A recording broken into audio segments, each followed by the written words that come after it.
ओम शांति। 29 जून 2025 अव्यक्त बाप दादा के महावाक्य। ओरिजिनल डेट 31 दिसंबर 2005। नए वर्ष में अपने पुराने संस्कारों को योग अग्नि में भस्म कर ब्रह्मा बाप समान त्याग, तपस्या और सेवा में नंबर 1 बनो।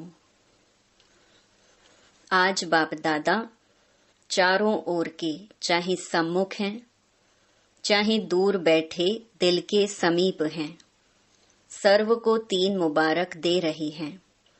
एक, नव जीवन की मुबारक है, दूसरी नव युग की मुबारक है और तीसरी आज के दिन वर्ष की मुबारक है। आप सभी भी नए वर्ष की मुबारक देने और मुबारक लेने आए हो। वास्तव में सच्ची दिल के खुशी की मुबारकें आप ब्राह्मण आत्माएं लेते भी हो, देते भी हो। आज के दिन का महत्व है, विदाई भी है और बधाई भी है। विदाई और बधाई का संगम युग है।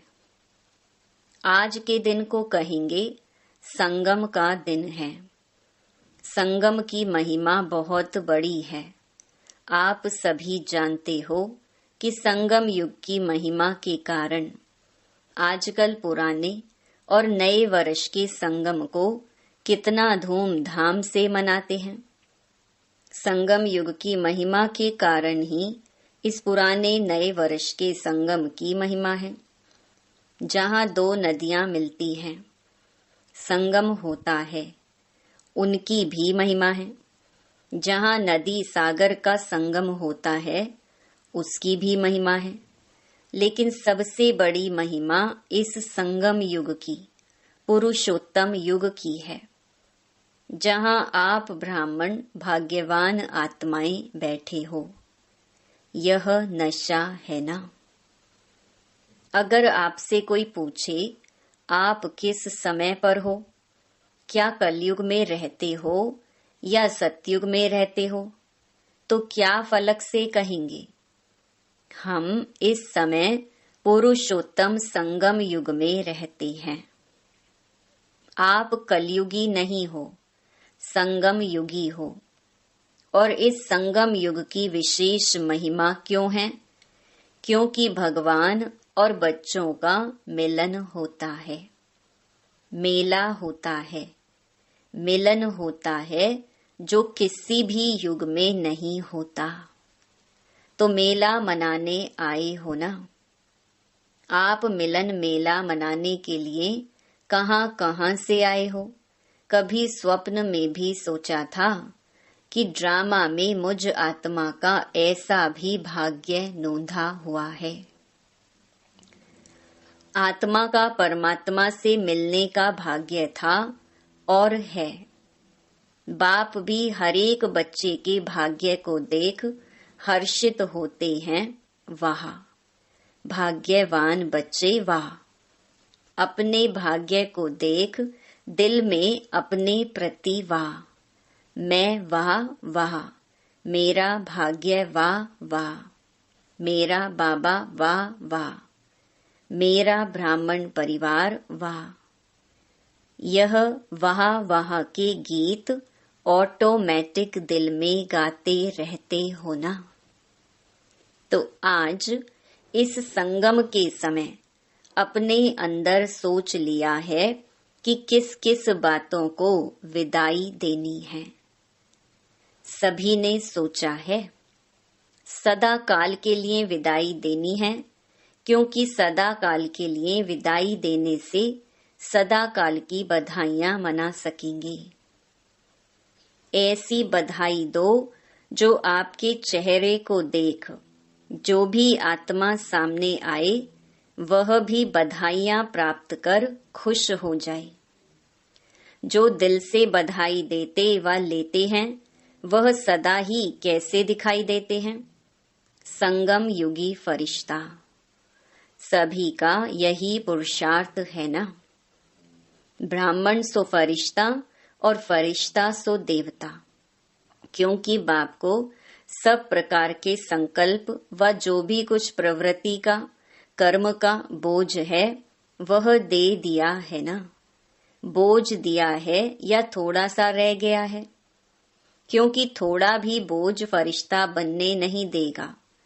और जब बाप बच्चों का बोझ लेने के लिए आए हैं तो बोझ देना मुश्किल है क्या? मुश्किल है या सहज है? जो समझते हैं बोझ दे दिया है वह हाथ उठाओ। दे दिया है, देखना सोच के हाथ उठाना। बोझ दे दिया है, अच्छा दे दिया है तो बहुत मुबारक हो। और जिन्होंने नहीं दिया है वह किस लिए रखा है? बोझ से प्रीत है क्या? बोझ अच्छा लगता है? देखो बाप दादा हर बच्चे को क्या कहते हैं, ओ मेरे बेफिकर बादशाह बच्चे। तो बोझ का फिकर होता है ना। तो बोझ लेने के लिए बाप आए हैं, क्योंकि 63 जन्म से बाप देख रहे हैं बोझ उठाते उठाते सभी बच्चे बहुत भारी हो गए हैं। इसीलिए जब बाप बच्चों को प्यार से कह रहे हैं बोझ दे दो, फिर भी क्यों रख लिया है? क्या बोझ अच्छा लगता है? सबसे सूक्ष्म बोझ है पुराने संस्कार का। बाप दादा ने हर बच्चे के इस वर्ष का, क्योंकि वर्ष पूरा हो रहा है ना, तो इस वर्ष का चार्ट देखा। आप सबने भी अपना अपना वर्ष का चार्ट चेक किया होगा। तो बाप दादा ने देखा कि कई बच्चों को इस पुराने संसार की आकर्षण कम हुई है, पुराने संबंध की भी आकर्षण कम हुई है, लेकिन पुराने संस्कार उसका बोझ मेजॉरिटी में रहा हुआ है। किसी न किसी रूप में, चाहे मनसा अशुद्ध संकल्प नहीं, लेकिन व्यर्थ संकल्प का संस्कार अभी भी % में दिखाई देता है, वाचा में भी दिखाई देता है, संबंध संपर्क में भी कोई न कोई संस्कार अभी भी दिखाई देता है।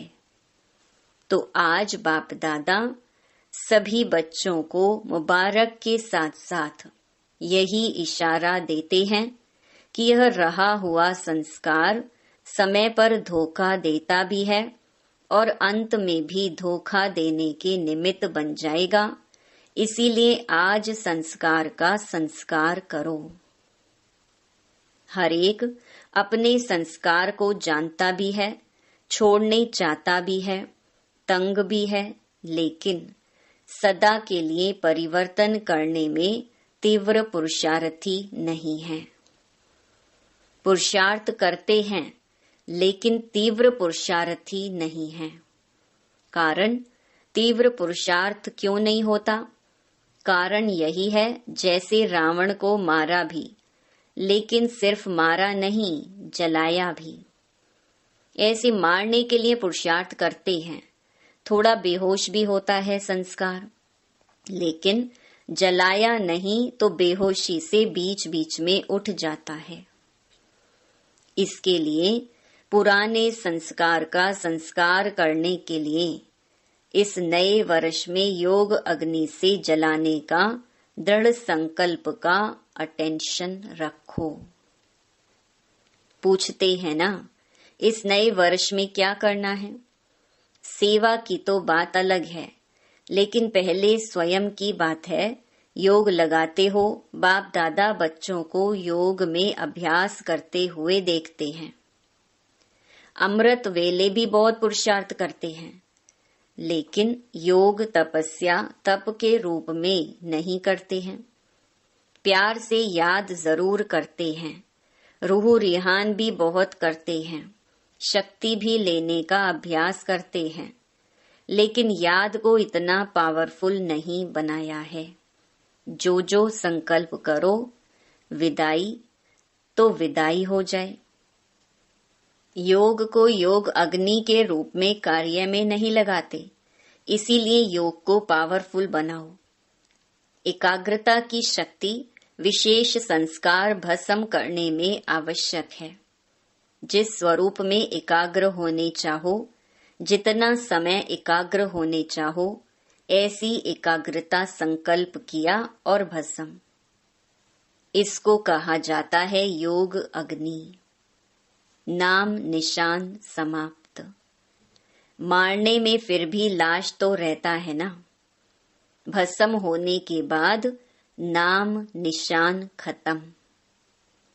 तो इस वर्ष योग को पावरफुल स्टेज में लाओ। जिस स्वरूप में रहने चाहो, मास्टर सर्वशक्तिवान। ऑर्डर करो। समाप्त करने की शक्ति आपके ऑर्डर से नहीं माने, यह हो नहीं सकता। मालिक हो, मास्टर कहलाते हो ना, तो मास्टर ऑर्डर करे और शक्ति हाजिर नहीं हो तो क्या वह मास्टर है? तो बाप दादा ने देखा कि पुराने संस्कार का कुछ न कुछ अंश अभी भी रहा हुआ है और वह अंश बीच बीच में वंश भी पैदा कर देता है। जो कर्म तक भी काम हो जाता है, युद्ध करनी पड़ती है। तो बाप दादा को बच्चों का समय प्रमाण युद्ध का स्वरूप भाता नहीं है। बाप दादा हर बच्चे को मालिक के रूप में देखने चाहता है। ऑर्डर करो जी हजूर। तो सुना, इस वर्ष स्व के प्रति क्या करना है? शक्तिशाली बेफिक्र बादशाह। क्योंकि सभी का लक्ष्य है, किसी से भी पूछो तो क्या कहते हैं? हम विश्व का राज्य प्राप्त करेंगे, राज्य अधिकारी बनेंगे। अपने को राजयोगी कहलाते हैं, प्रजा योगी हैं क्या? कोई है सारी सभा में जो प्रजा योगी हो? है जो प्रजा योगी हो, राजयोगी नहीं हो। टीचर्स कोई है? आपके सेंटर पर कोई प्रजा योगी है? कहलाते तो सब राजयोगी हैं। प्रजा योगी में हाथ कोई नहीं उठाता, अच्छा नहीं लगता है ना। और बाप को भी फखुर है। बाप दादा फखुर से कहते हैं कि संगम पर भी हर बच्चा राजा बच्चा है। कोई बाप ऐसे फलक से नहीं कह सकता कि मेरा एक एक बच्चा राजा है। लेकिन बाप दादा कहते हैं कि हर एक बच्चा स्वराज्य अधिकारी राजा है। प्रजा योगी में तो हाथ नहीं उठाया ना, तो राजा होना। लेकिन ऐसा ढीला ढाला राजा नहीं बनना जो ऑर्डर करो और आवे नहीं। कमजोर राजा नहीं बनना। पीछे वाले कौन हो? जो समझते हैं राजयोगी हैं वह हाथ उठाओ। ऊपर भी बैठे हैं, गैलरी में बैठे हुए हाथ हिला रहे हैं। आज हॉल में 18,000 भाई बहनें बैठे हैं। बाप दादा देख रहे हैं, हाथ उठाओ ऊपर वाले। तो अभी यह लास्ट टर्न में शुरू हो जाएगा। तो 3 मास बाप दादा देते हैं, ठीक है देवें। होमवर्क देंगे क्योंकि यह बीच बीच का होमवर्क भी लास्ट पेपर में जमा होगा। तो 3 मास में हर एक अपना चार्ट चेक करना कि मैं मास्टर सर्वशक्तिवान होकर किसी भी कर्मेंद्रिय को, किसी भी शक्ति को जब ऑर्डर करें, जो ऑर्डर करें वह प्रैक्टिकल में ऑर्डर माना या नहीं माना। कर सकते हो? पहली लाइन वाले कर सकते हो? हाथ उठाओ। अच्छा, 3 मास कोई भी पुराना संस्कार वार नहीं करे। अलबेले नहीं बनना, रॉयल अलबेलापन नहीं लाना, हो जाएगा। बाप दादा से बहुत मीठी मीठी बातें करते हैं। कहते हैं बाबा आप फिक्र नहीं करो, हो जाऊंगा। बाप दादा क्या करेगा? सुनकर मुस्कुरा देता है। लेकिन बाप दादा इन 3 मास में अगर ऐसी बात की तो मानेगा नहीं। मंजूर है तो हाथ उठाओ। दिल से हाथ उठाना, सभी के कारण हाथ नहीं उठाना। करना ही है, चाहे कुछ भी सहन करना पड़े, कुछ छोड़ना पड़े, कोई हर्जा नहीं। करना ही है, पक्का पक्का पक्का। टीचर्स, करना है। अच्छा, यह ताज वाले बच्चे क्या करेंगे? इन ब्रैकेट्स, छोटे बच्चे ताज पहनकर सामने बैठे हैं। ताज तो अच्छा पहन लिया है, करना पड़ेगा। अच्छा, देखना बच्चे हाथ उठा रहे हैं, अगर नहीं करेंगे तो क्या करें वह भी बता दो। फिर बाप दादा की सीजन में एक बार आने नहीं देंगे, क्योंकि बाप दादा देख रहे हैं कि समय आपका इंतजार कर रहा है। आप समय का इंतजार करने वाले नहीं हो, आप इंतजाम करने वाले हो। समय आपका इंतजार कर रहा है। प्रकृति भी, सतो प्रधान प्रकृति आपका आह्वान कर रही है। तो 3 मास में अपनी शक्तिशाली स्टेज में रहे हुए संस्कार को परिवर्तन करना। अगर 3 मास अटेंशन रखा ना, तो उसका आगे भी अभ्यास हो जाएगा। एक बारी परिवर्तन की विधि आ गई ना, तो बहुत काम में आएगा। समय का आप इंतजार नहीं करो, कब विनाश होगा, कब विनाश होगा। सब रूह रिहान में पूछते हैं, बाहर से नहीं बोलते, लेकिन अंदर बात करते हैं। पता नहीं कब विनाश होगा, 2 साल में होगा, 10 साल में होगा, कितना साल में होगा। आप क्यों समय का इंतजार करो? समय आपका इंतजार कर रहा है। बाप से पूछते हैं, तारीख बता दो, थोड़ा सा वर्ष बता दो, 10 वर्ष लगेंगे, 20 वर्ष लगेंगे, कितना वर्ष लगेंगे? बाप दादा बच्चों से प्रश्न पूछते हैं कि आप सब बाप समान बन गए हो। पर्दा खोलें कि पर्दा खोलेंगे तो कोई कंघी कर रहा है, कोई फेस को क्रीम लगा रहा है। अगर एवर रेडी हो, संस्कार समाप्त हो गए, तो बाप दादा को पर्दा खोलने में क्या देरी लगेगी? एवर रेडी तो हो जाओ ना। हो जाएंगे कह के बाप को बहुत समय खुश किया है। अभी ऐसा नहीं करना, होना ही है, करना ही है। बाप समान बनना है, इसमें तो सभी हाथ उठा देते हैं, उठाने की जरूरत नहीं। ब्रह्मा बाप को देखो, साकार में तो ब्रह्मा बाप को फॉलो करना है ना। ब्रह्मा बाप ने त्याग, तपस्या और सेवा लास्ट घड़ी तक साकार रूप में प्रैक्टिकल दिखाया। अपनी ड्यूटी शिव बाप द्वारा महावाक्य उच्चारण की ड्यूटी लास्ट दिन तक निभाई। लास्ट मुरली याद है ना? 3 शब्द का वरदान याद है? इन ब्रैकेट्स, निराकारी, निर्विकारी और निरहंकारी बनो। जिसको याद है वह हाथ उठाओ। अच्छा, सभी को याद है, मुबारक हो। त्याग भी लास्ट दिन तक किया, अपना पुराना कमरा नहीं छोड़ा। बच्चों ने कितना प्यार से ब्रह्मा बाप को कहा, लेकिन बच्चों के लिए बनाया, स्वयं नहीं यूज किया। और सदा 2:30-3 बजे उठकर स्वयं प्रति तपस्या की, संस्कार भस्म किए, तब कर्मातीत अव्यक्त बने, फरिश्ता बने। जो सोचा वह करके दिखाया। कहना, सोचना और करना तीनों समान। Follow father. लास्ट तक अपने कर्तव्य में पूर्ण रहे।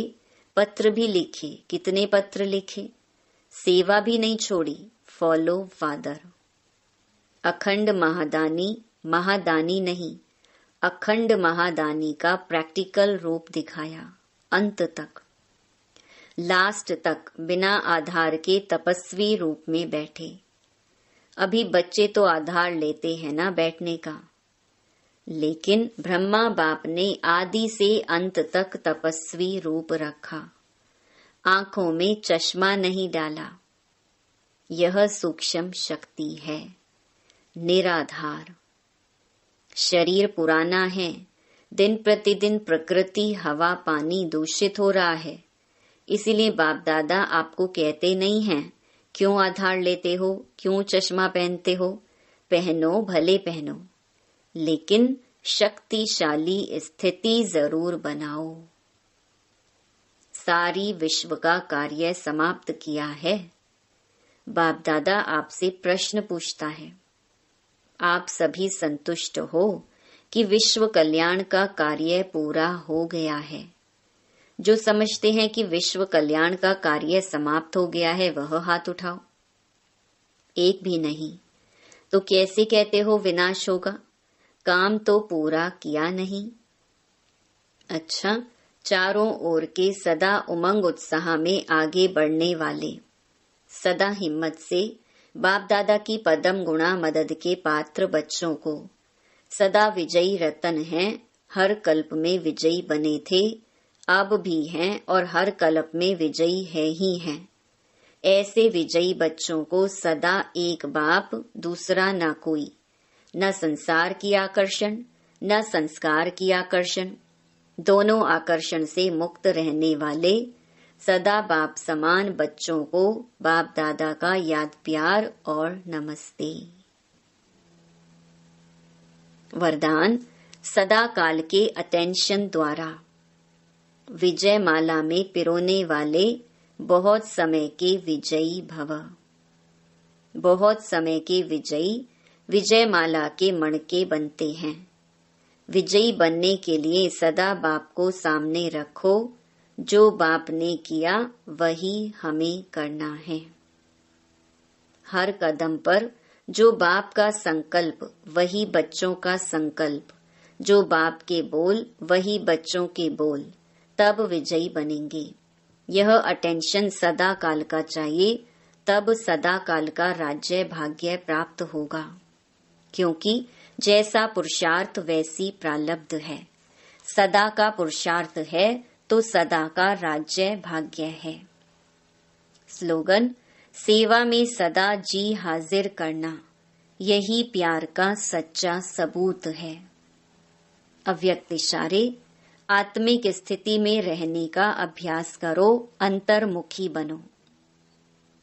जैसे कोई भी व्यक्ति दर्पण के सामने खड़ा होते ही स्वयं का साक्षात्कार कर लेता है, वैसे आपकी आत्मिक स्थिति शक्ति रूपी दर्पण के आगे कोई भी आत्मा आवे तो वह एक सेकंड में स्वस्वरूप का दर्शन व साक्षात्कार कर ले। आपके हर कर्म में, हर चलन में रूहानियत की अट्रैक्शन हो। जो स्वच्छ आत्मिक बल वाली आत्माएं हैं वह सबको अपनी ओर आकर्षित जरूर करती हैं। ओम शांति।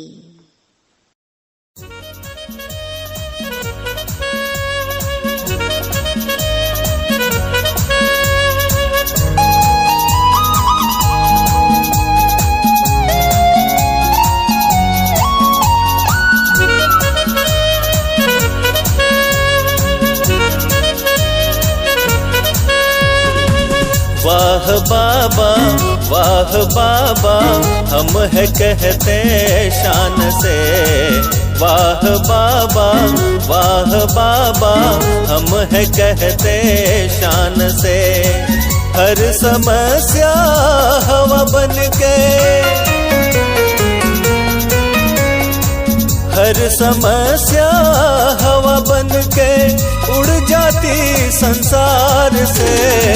वाह बाबा, वाह बाबा, हम है कहते शान से।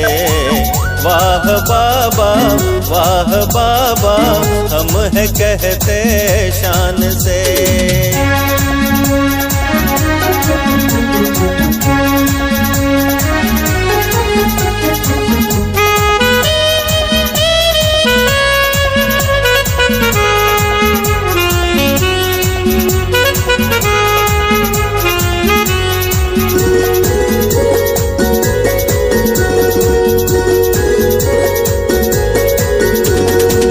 हम है बेगमपुर के वासी, फरिश्तों सी चाल है। हम है बेगमपुर के वासी, फरिश्तों सी चाल है।